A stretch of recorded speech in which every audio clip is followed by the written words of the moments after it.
After 4 years of brutal occupation under the so-called ISIS Caliphate, Raqqah, its capital, is liberated. During most of this time frame in Raqqah, we were flying 5 combat lines, and primarily we were doing things like close air support, tactical reconnaissance, and then overwatch of our allies as they fought to take back that city block by block.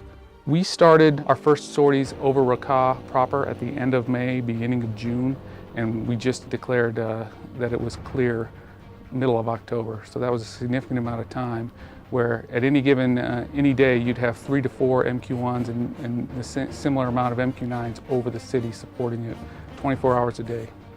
Raqqah is different in the sense that we were trying to enhance our operations. We're trying to bring what we learned from our other fights into this fight. Very dynamic. We had, I think, more players there than in any other fight.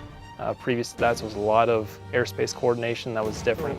The biggest strength that we brought was that ability to provide close air support in that urban environment. So it is a difficult problem set because the alleyways are narrow, the streets are narrow, it's fleeting opportunities, and you have to have aircraft that are in position, they know where the friendlies are at, they know the direction that they start taking fire from, and then can immediately employ in a very confined space. And so that is the challenge of urban CAS, and it's something that the MQ-1 and MQ-9 excel at. Raqqah was significant because it was considered to be one of their last and strongest holds in Syria.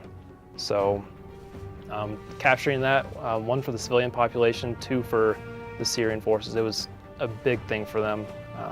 It was a big thing for Syria's fight against ISIS. It was the major ISIS stronghold that they had basically thrown all their chips on. We were going to defend this, and they spent years building it up, and that's why it did take a significant amount of time to take, but I think when you mixed the presence of our coalition allies on the ground with what the MQ-1 and the MQ-9 brought to the fight and the other coalition aircraft, we were able to get it done in a much faster time frame than I thought possible.